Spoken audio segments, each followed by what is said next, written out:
Hello, everyone. Good afternoon. Welcome to today's event with the title, The Heterogeneous Trade Effects of Environmental Measures. I am Mahdi Ghodsi from the Vienna Institute for International Economic Studies. And today's presenter is Fabio Santramo from University of Foggia and European University Institute. This event is part of the series seminars in international economics that are jointly organized by the Vienna Institute for International Economics and Research Center International Economics, or FIW. Well, actually, these seminars are intended to be a forum for presentation and discussion of research findings in the field of international economics with the focus on international trade or trade policy, foreign direct investment, and international migration. So beginning of this session, I have one important announcement to make, and that is that this is actually the last seminar in the semester, and we are very happy to host Fabio as our last presenter this semester. And from next semester, which is starting from 19 September, we will organize these seminars in international economics jointly with European University Institute, which will be hosted by Fabio, and also the Research Center International Economics. So next year we will have more advanced, I hope we will have more advanced seminars that could bring more discussion in the field of international economics. So with that being said, our current seminars, to give you the housekeeping rules of the current seminars, we have usually 30 to 40 minutes of presentation that is usually followed by 20 minutes of discussion in Q&A session. But as I talked with Fabio, you're also welcome, because we want to have an interactive or a very warm seminar and discussion. You're also very welcome to raise your hand, and I will see your hand and I will allow you, you will be allowed to unmute yourself and ask your question. If you don't want to interrupt, you can also write down your question in the chat function. And if it is important to help the discussion, I will ask the question myself, or at the end, we will collect it in for the Q&A session. So at the end of this seminar, we will also send you a survey, online survey, to get your evaluation on our seminars in order to improve in our new version of seminar in the future. Another important note is that this seminar is being recorded. This online seminar or webinar is being recorded, and in a very in the future, in the near soon future, we will upload it on our WEIWEI YouTube channel, so that anyone who is missing this seminar could watch it in the future. And slides of Fabio will be also uploaded on the website of this event, so that you can check the slides anytime you want. And in order to introduce Fabio, Fabio was he received his first PhD from University of Naples in 2010, and he received a second PhD degree from North Carolina State University in 2016. So he is a doctor. And currently he's an associate professor in economics at the University of Foggia and MSCA research fellow at the European University Institute in Florence. So Fabio coordinates projects on the links between the agri-food sector, trade, and environment. He is also coordinating the MED-ECC special report on climate, water, energy, food ecosystems. And he is currently serving in the advisory board of Food Policy, a very leading journal in agricultural economics. And he's also a chair of the International Agricultural Trade Research Consortium. His works focus on agricultural markets, trade, and policies, and have been published in top-tier journals such as Journal of Agricultural Economics, European Review of Agricultural Economics, Energy Policy, and Health Policy. It's a pleasure to have you, Fabio, to present an excellent work of yours. I read your paper. I'm happy to hear it from your own words, and the floor is yours. Thank you, Mahdi. I hope you can hear me well. too nice as a presentation. So I hope that I will not be boring during my presentation. Let's try at my best, but I cannot promise. Let me see if I can share the slides. Can probably see them, right? Yes, we can see it. Okay, now let me see if I. So the full screen mode. Okay. Yeah, we see it. Okay, so I'm ready to start, and I would not waste any more seconds. So today's talk is about trade effects of environmentally related technical measures. As been already stated, but once more, if you have any burning question, please ask me. I'm not gonna be in trouble if I stop. Indeed, I may refresh and stop and pose, which is not bad. So this paper actually is, at an advanced stage, but not yet finalized. It's been written by myself and with Emilia La Monaca from University of Foggia and Charlotte Emgler that has been at Virginia Tech and now is back at the CEPI in France.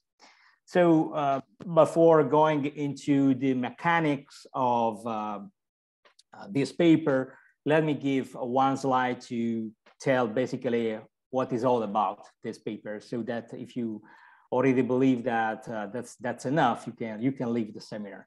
So short story, we're discussing about technical regulation, and we are discussing about technical regulation. So we all know, but probably we wanna say once more that NTMs in general are numerous, growing, and are less transparent. So we all know what is the effect of an increase in price. We don't really know what is the effect of an increase on a regulation. So something that is basically on top of an exchange of goods, so an exchange of trade, international, domestic, whatever.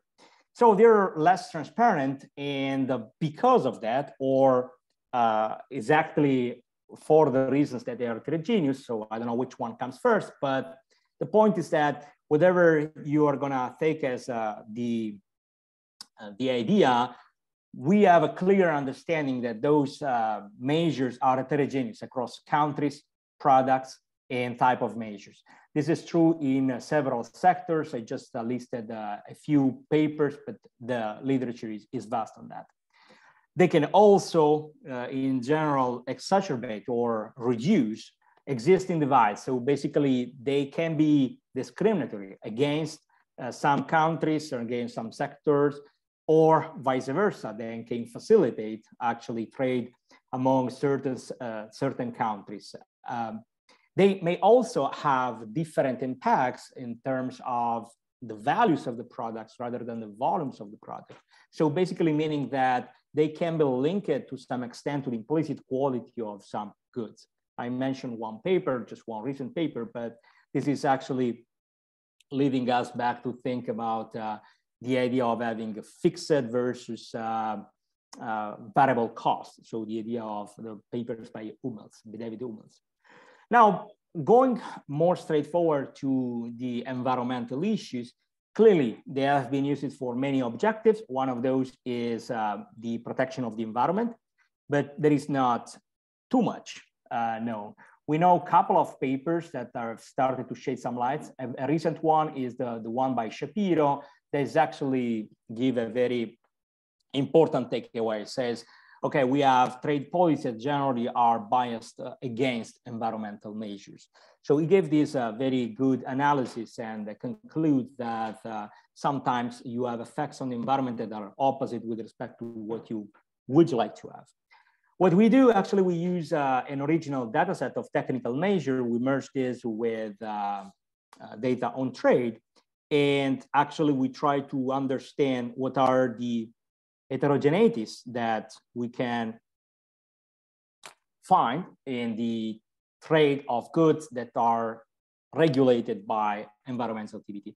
What are the key results? We have results on value and volume. So we have a decrease of unit value for smaller flows and an increase in unit values for larger flows. We have also results in terms of economic development. So the environmental TBT tend to be positive for high income G20 members and notifying countries, or for countries that are actually notifying those environmental TBT. We also have some heterogeneity related to the environmental features. We have a positive effect of those environmental related TBT when countries have high environmental quality, or also are also those that are the top emitters, so are responsible for more emissions.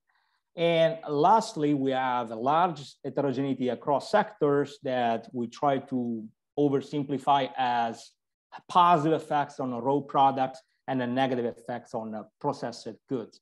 I'm going to discuss at the very late part of this presentation about what can link those results to policy implication, how we link these results to policy implication.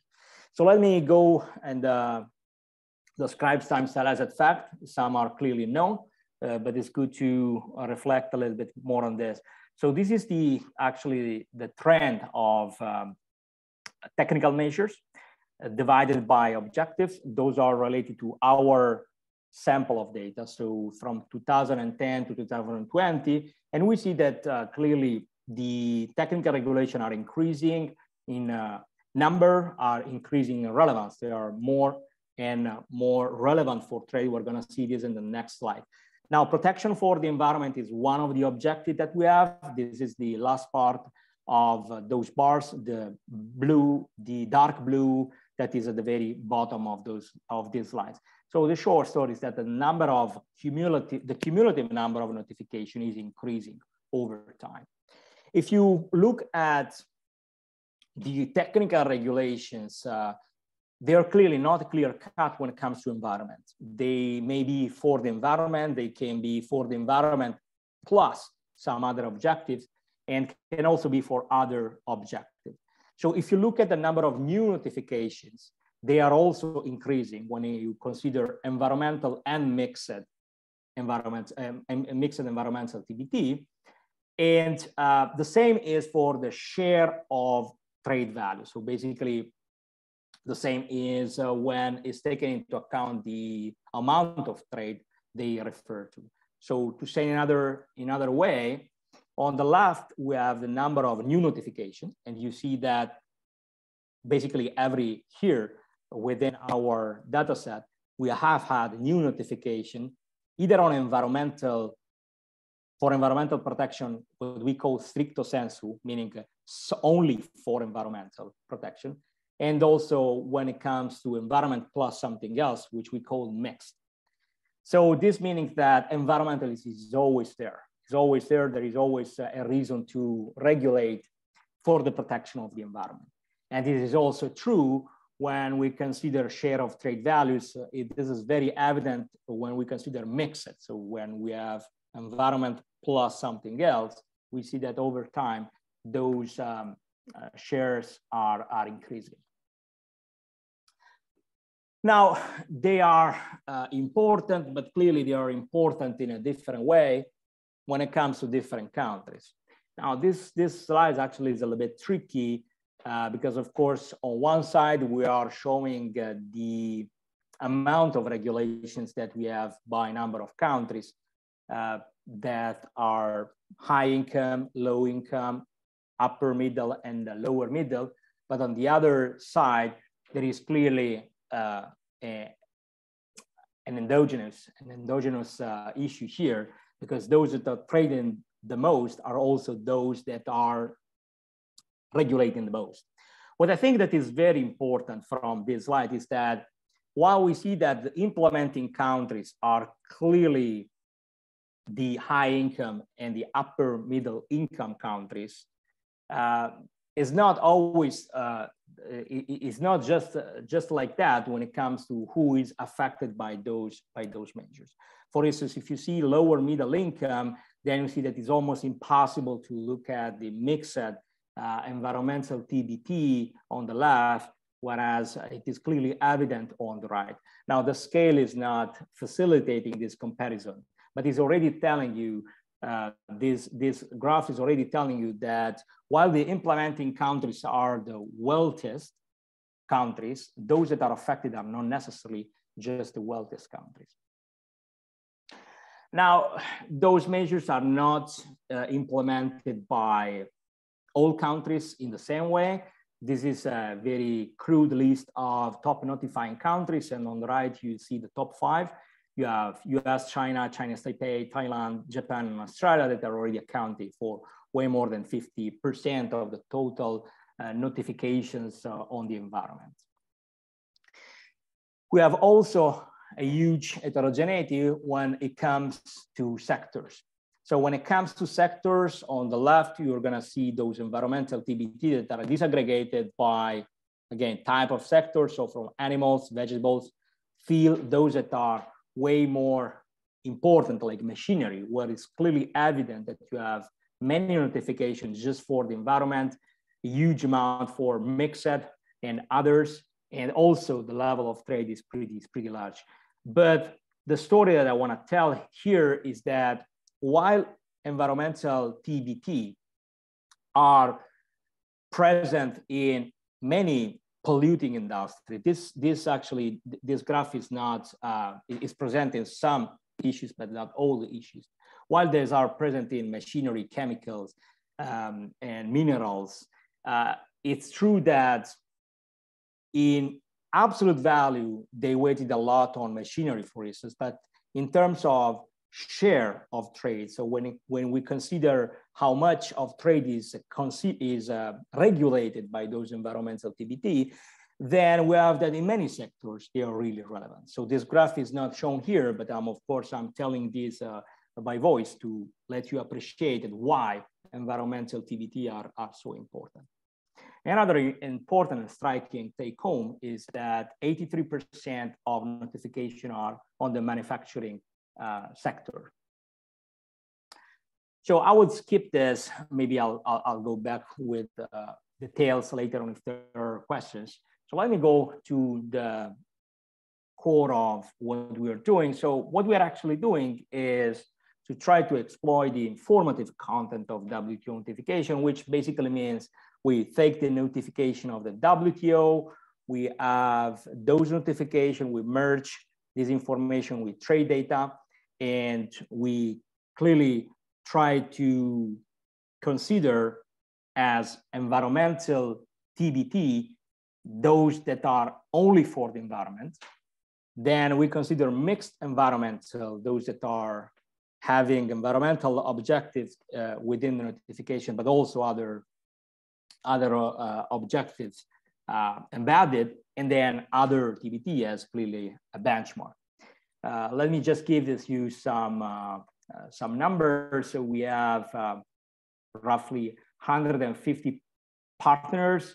We have about 10 years, so from 2010 to 2020, and we have about 5,000 products.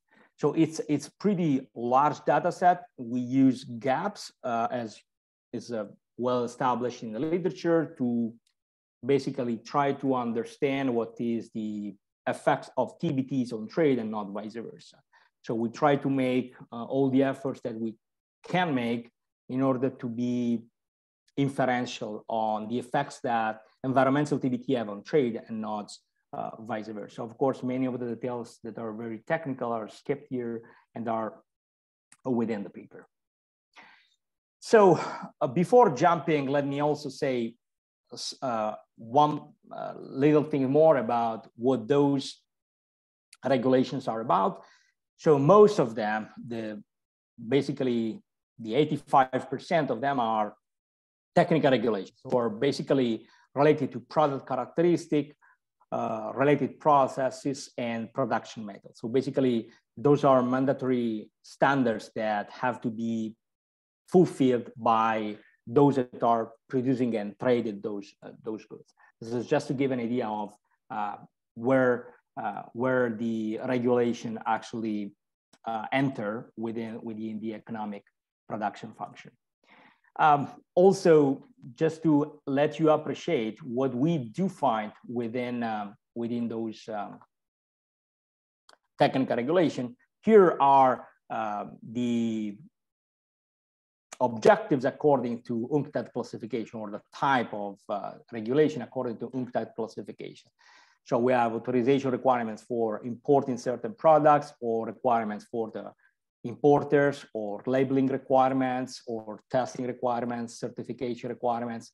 So the short story that I want to convey here, that some of the dimensions are clear cut. Like, do we have technical regulations, or do we have conformity assessment? Where clearly we have almost all our technical regulations. So it's all about the content of the good, and not the process that is conducted to produce and trade this good. Another thing we have, that there is a vast heterogeneity of type of measures. So what we do here is to try with an helicopter view to understand what are the dimensions that allow how to capture those trade effects. But of course, not everything is actually explained in this paper, and is left for future research. So I'm gonna put this up front so that I can avoid some criticism, or just make the disclaimer that this is just the basis of an agenda that I think it should be continued in the future. This is another way to understand what's within those regulations. So most of the regulations are for energy conservation and efficiency. 12% are for climate change and mitigation. If indeed we look at the keywords, then we have as a top keywords energy, second best is environment, then conservation, emissions, green, and so on and so forth. So again, what we actually want to convey is the idea that there is vast heterogeneity, and therefore this dimension is not the core of this presentation.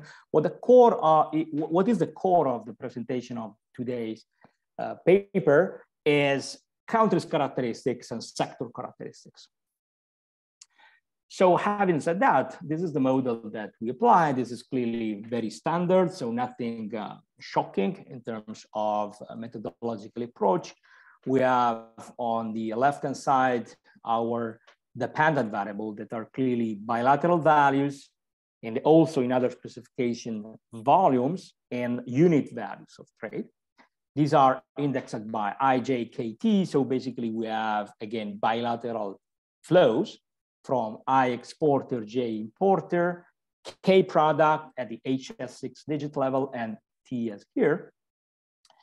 And then we consider TBT as 1 if there is an implementation, and 0 otherwise. We clearly consider count, and this is a sensitivity analysis that is shown in the paper and the appendix. Results are not really much altered. But the idea here is to understand what is the impact of those TBT for those trade routes where there is an environmental TBT. So ceteris paribus, that is the question that we answer.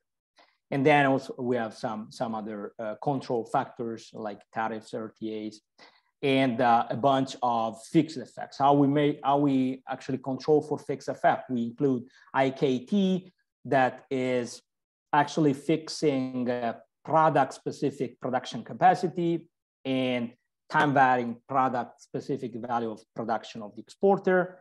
We also fix JT, which is basically imported country demand specific characteristics. So say if the importer is altering its demand, so let's say that Brazil is increasing for certain reason the demand for mango. I'm just picking a product just for as an example that may affect the entire results, and therefore we control for that. IKT indeed is considering the potential impact of a boost in production, for instance, of the production again of a certain good. So say ceteris paribus, you are increasing the production of a specific mineral. This is having an impact which has to be taken out to correctly estimate the beta Z that we are interested in. And then of course we control for bilateral fixed effects. Those are not time varying. So if you have, I don't know, Brazil and Argentina that have some bilateral relationship that stay stable or can be assumed in 10 years to stay stable, that are taken out by this specification. So what we have in terms of results, so there is clearly a large heterogeneity across objective. One thing that is important is that when we consider different aggregation of the measures and of the trade flows, so we go from IJ to fixed effects that are HS2, 4, and 6 specific, then we see that the mix and the other TBTs are very variable, I would say, whereas those that are just on the environment stay constantly on the negative side, meaning that there is possibly a story that is not related to the way we are disentangling the sector. So let me put this another way. If you consider the sector, or if you consider each specific product, does not change the story of environmental TBT, whereas it does when you consider mixed or other TBTs. Other things that are possibly interesting, there is a clear difference when we consider all flows, so small flows included.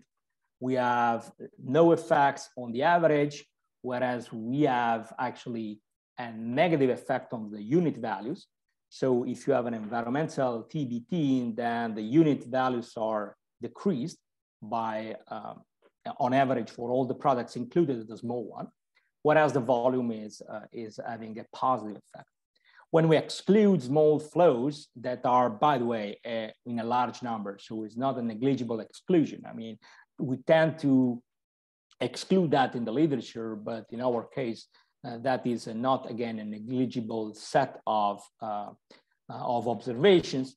Then the story is that the value is positively affected by environmental TBT, and this is mainly due to unit value. So meaning that if you have an environmental TBT that is regulating a specific sector and trade routes, then generally speaking, the unit values of that trade routes and sector goods within the sector that is traded is higher. So meaning that, just to give an example, if a couple of countries are trading, and then they plug an environmental TBT, that environmental TBT, ceteris paribus, is increasing the values of all traded goods that they are trading.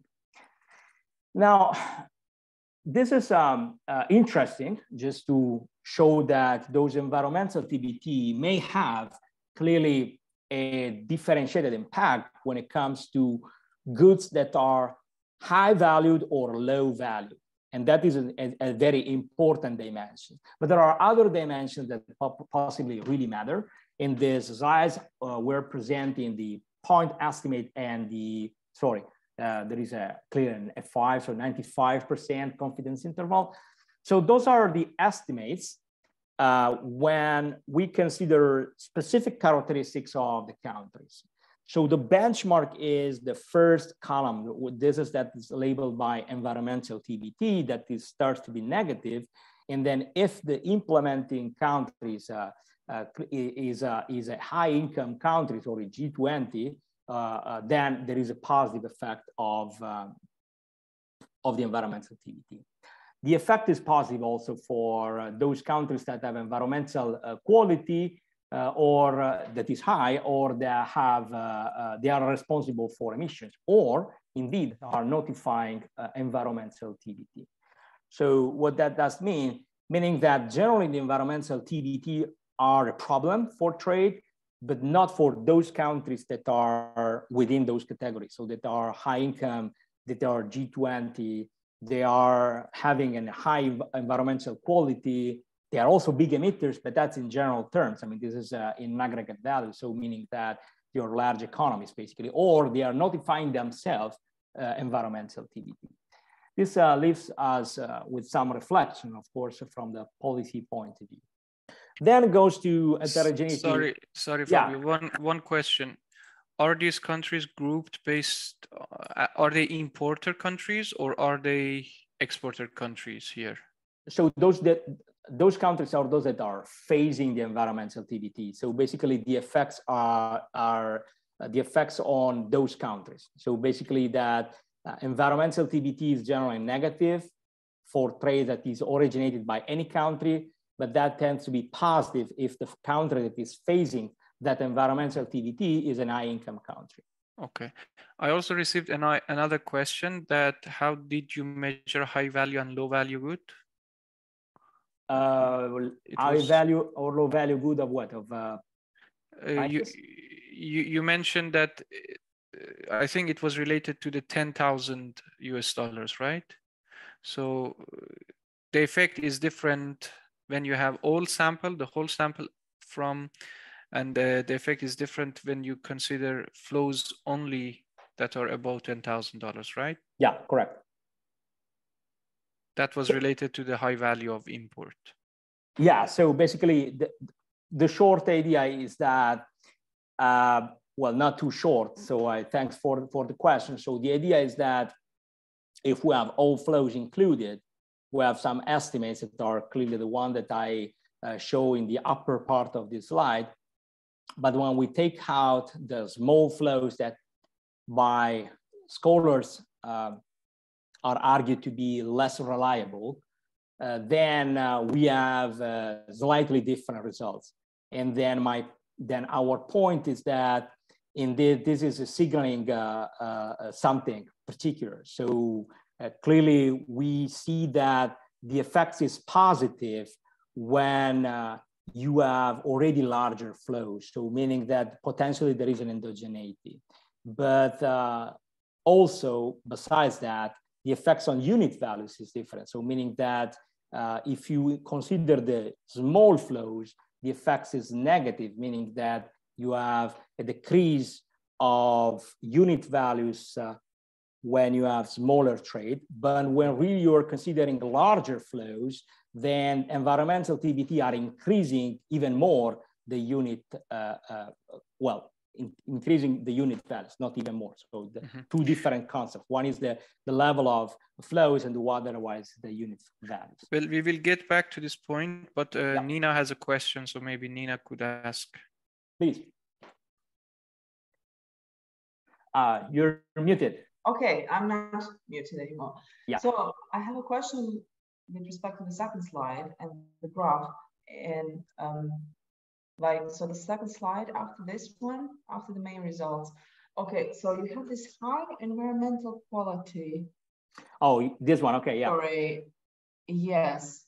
So how do you measure this high environmental quality?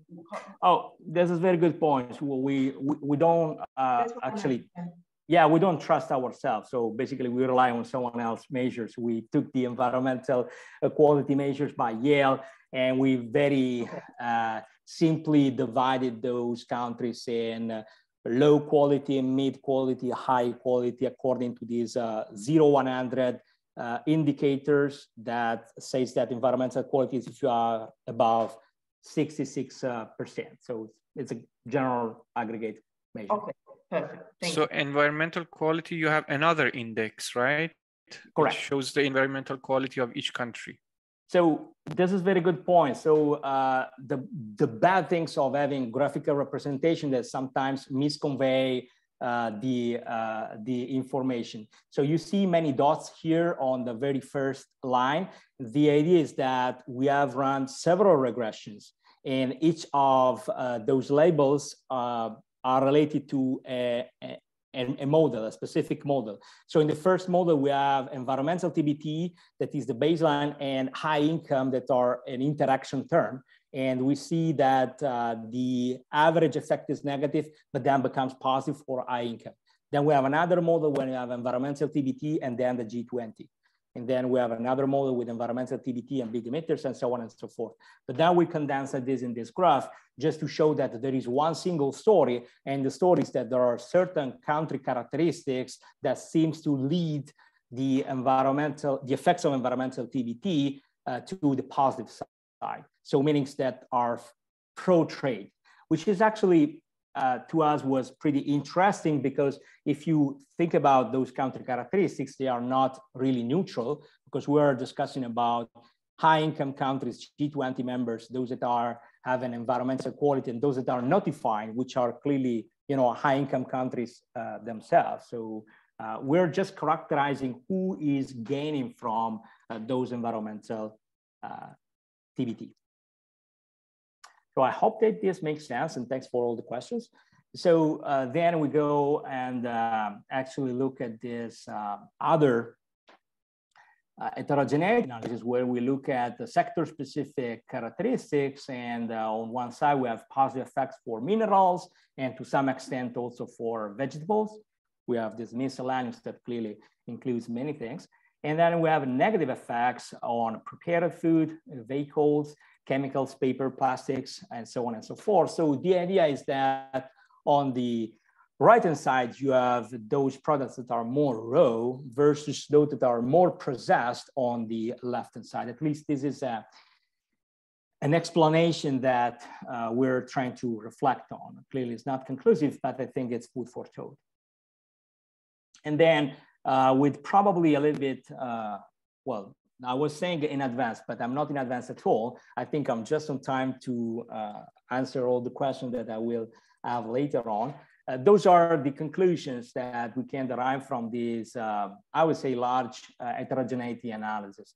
So the first thing is that we did find some regularity when we look at value versus volume. So we have a decrease in unit value of smaller flows and increase in the unit value of larger flows. Of course, some of the conclusions to me are exaggerated to draw conclusions. The sector also is important to be placed in this portion of the conclusion, because we did find positive effects for raw products and negative for processed goods, meaning that clearly the reflection here is what is the real role of those environmental activity? Are those pro-environment or more having value chain effects? So effects of basically enhancing the trade of those goods that are valued more and are also more processed, meaning that environmental activity can actually shape trade in favor of those that are better placed within the global value chains. And then another consideration is related to the country's characteristics. So economic development, positive for high-income G20 and notified members, and also on the environmental features, so positive for countries with high environmental quality and responsible for emissions. So the idea here is to reflect on potential consideration for the geopolitics and club effect. So is this really a way to shape trade in a way so that is favoring those countries that are like-minded, countries that are already regulating in the environment in a similar way? And therefore, if that is the case, we are observing that those environmental trade, even if we don't know anything about what is the impact on the environment, we have not derived anything like that, they have already a clear effect in terms of trade, and they have an effect of tightening trade of those countries that are already trading the most together. So what's left for the future, this is just to conclude, is clearly heterogeneity across the content of those environmental activity. I gave an helicopter view of the heterogeneity that we have there. And I think that there is clearly importance in looking at that. And yeah, but also I said the trade environment trade-off, because we have focused basically on the effects on trade, but then the good story would be that if there is a distortion on trade, we hopefully want to find a positive effect on the environment. And then I'll stop here and ask for any comments, criticism, or questions that you may have. I see many. Thank you. Thank you, Fabio, for such an excellent presentation. It was great, and it was very informative. It's very important, specifically, that everyone is looking at some specific policies that governments could implement so that countries and producers and industries would become less polluting the environment. So I have also some comments and questions, but let's first go to the audience. Deladem, you're the first one to raise the hand, and please unmute yourself. If you want, we can also see you if you're in a nice condition, but otherwise, please, yeah. Hi, Fabio. It's good to listen to this talk. Hi, hello. Mandy. It's really good to see you too. I have a question, Fabio, to your unit value findings. I mean, the literature largely finds positive effects of NCMs on prices, because you would also expect that as production costs increases, these are passed on to importers in the country where you are sending this product. So I wonder if you have reflected a bit on this, and how would you explain this negative findings here. Yeah, no, this is Fabio, can we collect the question one round and then? Yeah, sure. Then Deledem, was it the first question or do you have more? I think that's fine. I leave others to ask. Okay, then Javier. Yes. Hi, thank you very much. Great, excellent presentation. I really like it. It was very interesting. I just have a question regarding the gravity specification that you showed. So I'm wondering, you're using HS6 digit level, and one of the key elements of the proper specification is to account for domestic trade, right? So we can distinguish between international and domestic. So I'm wondering if you have this domestic trade at this level of disaggregation for the specification. Thanks. Nina? Well, I also love your presentation. Thank you, Fabio. My question is whether it may be control for the size of the industry, because the fact that there is a negative effect on the small flow, but positive on the large flow, maybe indicate that small size industries cannot cope with it, unlike large size industries. So that's my question. William, it's good to see you after a while, William. Yeah, likewise with everybody. Please. Oh, yeah, thank you very much for the presentation. I found it very nice. I was wondering, you have 30 million observations in the study. Is this worldwide or is it only for the European community? Good point. Okay, Fabio. And please. also, William. I'm interested in the automotive supply chain, like what percentage of the study would be devoted to that particular sector of the entire study. Yeah, good point. Yep. Fabio, please. Sure. Yeah, plenty of questions. So first, thank you, everyone. I see many friends and others that I'm really happy to see and to meet for the first time. So let me go. I'm not sure I'm going to go in any specific order. Gravity specification, let me pick this one. So gravity specification, HS6, and not, we did include domestic. But not at the same level of disaggregation. So this is one of the sensitivity analysis that we had. It took a while, and we did find that that does not make any major change. I hope that is convincing the reviewers later on that our results are robust. We really think they are. Then control for size of the industry, yes, clearly, that's a very good point.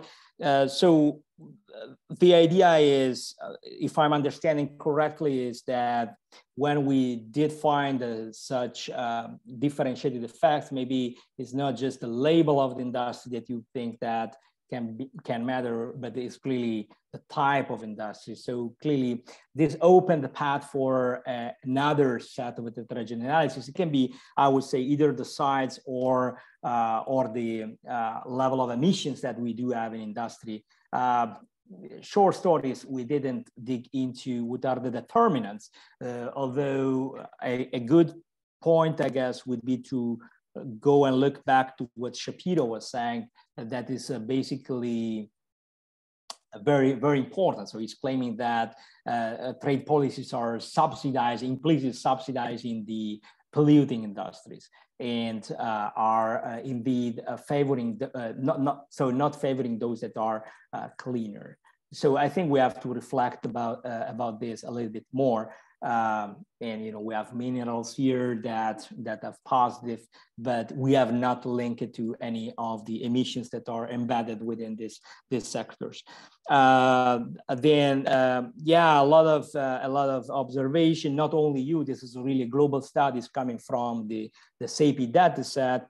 It's very good. It's very good to think about one specific supply chain. I have to admit that we didn't focus on any of the supply chain in particular, but I think it's very good to look at some of them, like automotive. So I just took a note, and I think this is going to be on one of our footnote later on.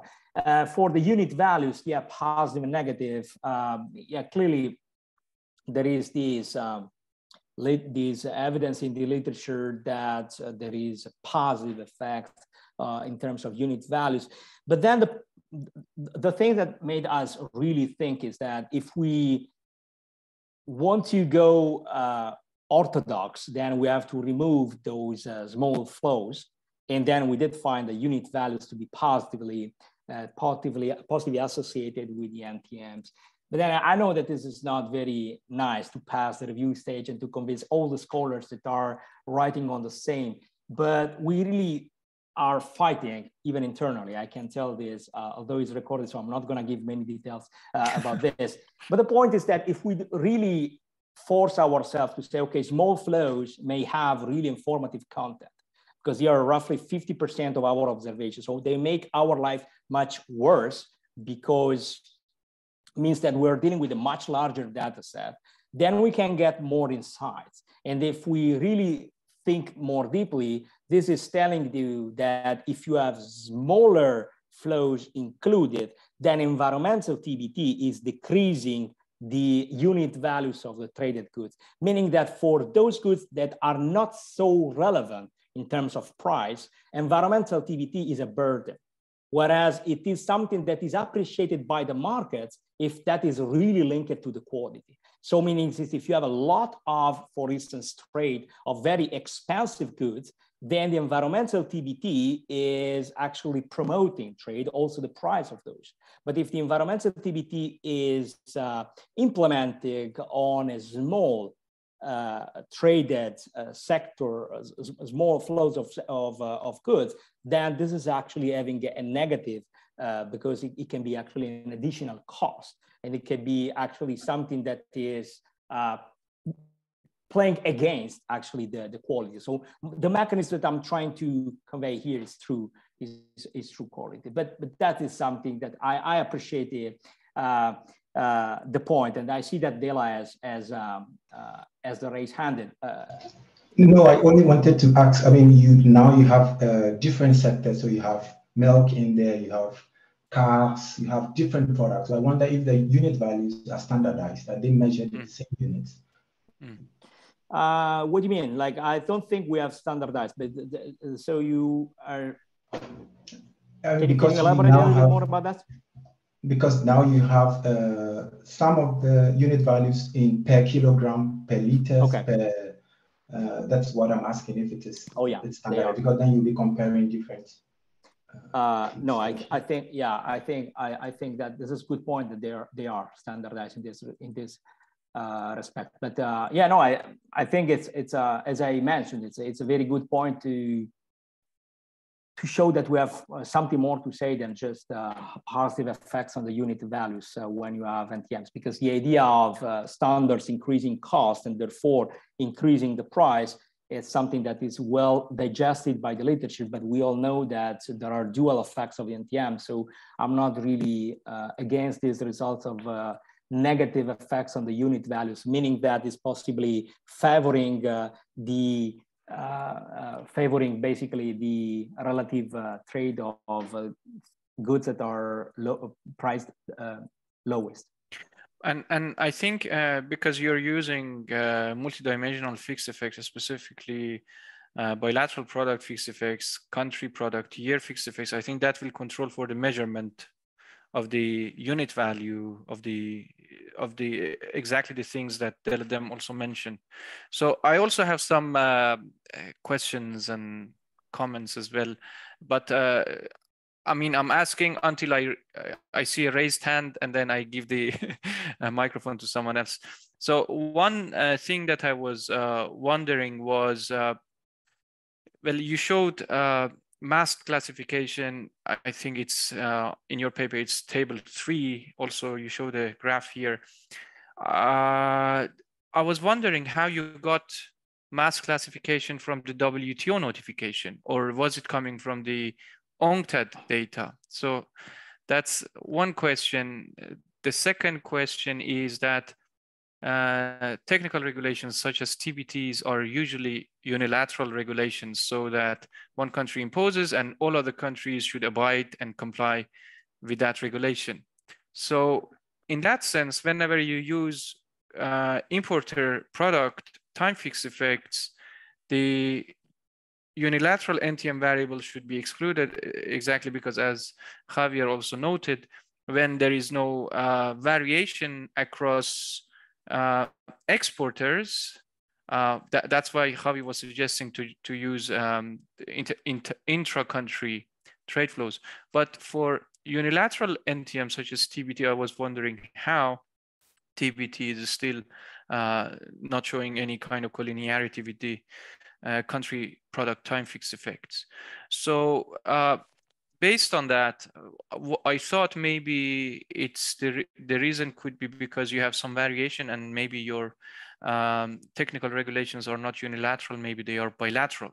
So that's why I thought, maybe it's coming from the EU, because for intra-EU trade, usually NTMs could be considered as zero, or better is that to exclude intra-EU trade from the analysis on NTM. So I was wondering how you coped with an intra-EU trade. But thinking about the whole, everything that I mentioned right now, a few years ago, I was thinking to do a similar thing, but I sent the paper to a journal, and then there were some similar comments that I also gave. Then I thought, why should we consider analysis of unilateral NTMs in a gravity setting when we have a unilateral variable like NTM? So that's why in September 2021, I had a paper which had different objectives of TBTs, but I was using unilateral setting rather than bilateral setting. And as I mentioned to you before the seminar, in that paper, I also received similar results as you received also here. Then I go a bit one step further. So in the gravity literature or in any trade analysis, usually zero trade flow is important. As you also showed, small values of trade are very important for trade policy measures, specifically very restrictive ones that prevent trade fully. So for that case, people use PPML, people include zero trade flows. And if you want to include zero trade flows, instead of 30 million observations, I think you will have 1 billion. So I was wondering how you could cope with that. Maybe sometimes people are using a Heckman selection procedure to include inverse Mills ratio of the fitted value of the binary variable of showing the extensive margin. So these are my points. Many. I have 4 minutes, but I promise I'll keep it in 4. Descriptions. UNCTAD versus WTO is purely descriptive.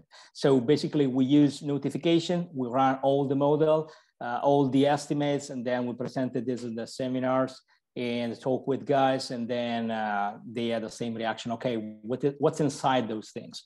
So the fact that you are actually telling us that there is a positive or negative effect is telling nice things, but you need to understand what is behind so that you can link this to the literature, for instance, on effects of labels and so on and so forth. And therefore, for this specific reason, we are using UNCTAD and other classification only to describe what is the content, the general content. So again, short story, we're not using those classification within this paper. This is left for the follow-up. So because it's going to be clearly a completely different story, but it's clearly giving you an idea of how diverse is this world of environmental DBT that otherwise may be thought as a single. But that is coming from the UNCTAD NTM data or WTO notifications? Those are WTO notifications. Those that we use actually. But those on the tables that you had masked classes like B6. UNCTAD. UNCTAD. Mm-hmm. Okay. Then unilateral regulation. That's a very good point. So the short story is that we know that those environmental TBT are actually sometimes allocated for the whole sector, sometimes for a subsector, sometimes for specific products. So this is exactly why we run this sensitivity analytics of IJ and fixed effect of HX 6, 4, and 2.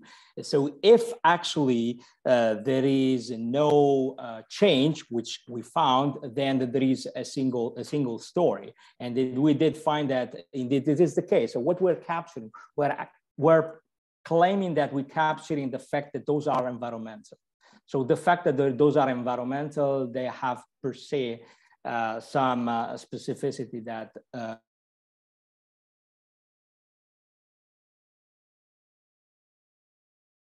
this actually comes with what I was just telling. And I'm just glad that you are running a similar thing with a unilateral gravity model and trying the same thing, which actually, giving support to both studies that are conducted separately. So I think we can just conclude that we can run estimates in a good way, and we find either we are both wrong or we are both right. But I will bet for the second. And the last thing is a zero trade flows versus positive flow. You're completely right. This is going to lead actually to a massive amount of observation, but we did.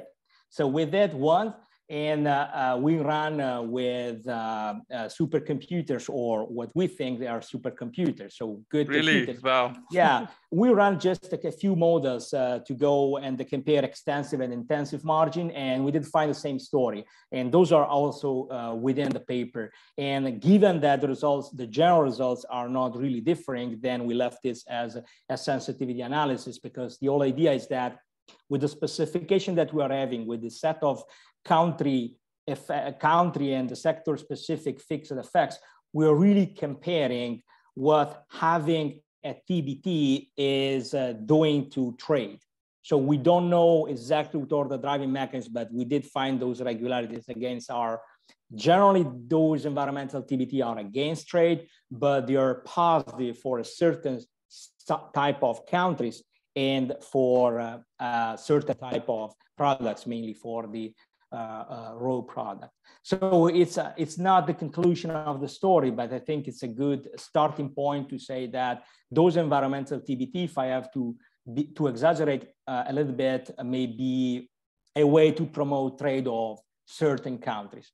And as I said before, what I would like to see is that they are at least leading to lower emission. If that is the case, we're paying the cost. I mean, the divide in terms of North versus South trade is increasing. It's exacerbated maybe a little bit, but at least we are promoting the environment. If not, then we are really a problem. So we just pause here because we don't know if that is completely a problem. It may be just a side of the story. And I stop. I think I finished the 4 minutes. Excellent. So there was another thing that you had in your paper, but you didn't bring it here, that you control also for reverse causality in one specification, and yeah. you control for the endogeneity bias.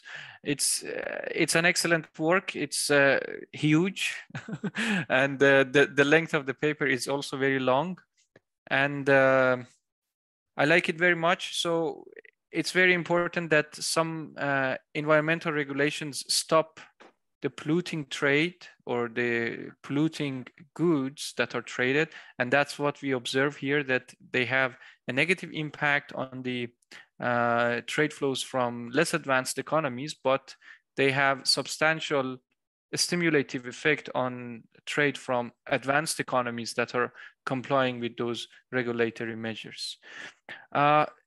Is there anything else from the audience, from the... Okay, then that's it for now. That's it for this seminar. That's it for this semester, actually. So the next seminar will be a joint seminar between our institutes, and it will be on 19th September. Hopefully we will see each other on 19th September, and we will try to have a better schedule of seminars in the future. Thank you very much. Thank you, Fabio. Thank you very much for inviting and everyone for asking questions and attending this seminar. And I hope that we'll see all in September for this joint seminars. I'm really excited to co-organize this with Madi. Thank you very much. The same here. Have a good day, everyone. Bye. Bye.